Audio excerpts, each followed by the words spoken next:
Nako, I'm sure, kilalang kilala nyo kung ano tong dessert na to. Isa ito rin sa mga favorite kong desserts na matagal ko nang gustong lutuin. Walang iba kundi ang Maja Blanca. Ang Maja Blanca ay nag-originate sa Spain. At ano bang nagpapasarap dito? Syempre, ito ay milky at cheesy. Tara, samahan nyo na ako magluto ng Maja Blanca at napakadali lang syempre. So, sa pan, naglagay na ako ng water. Bali yung stove hindi pa naka-turn on dyan ha. Then, evaporated milk, sugar, coconut milk. Ang nilagay ko dyan yung nasa can. Para hindi siya madaling mapanis. And then, naglagay rin ako dyan ng powdered milk. Tapos, cornstarch. At pinch of salt.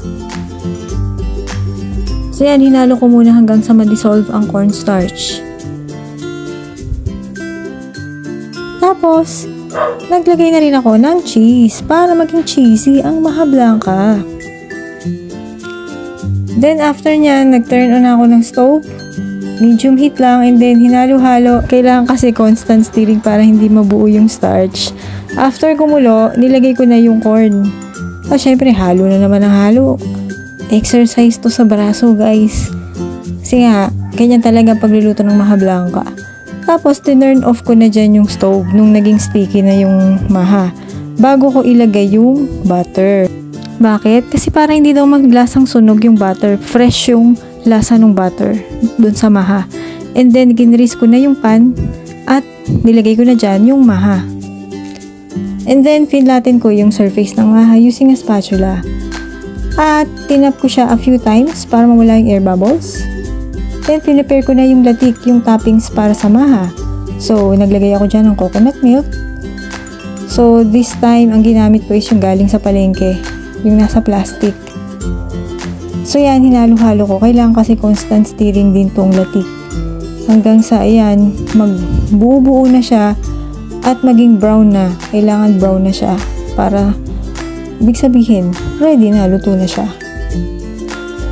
Yan, ready na ang latik. Yung langis dito, pwede nyo siyang gamitin pang hilot, o kaya pang luto, o ano man gusto nyo gawin, lagay nyo sa buhok nyo. At ang bango-bango niyan, ang bango-bango ng buong bahay nung niluluto ko yan. Ang sarap ng latik. Then yan, hinati ko na yung maha. Yummy! At nilagyan ko na ng latik toppings.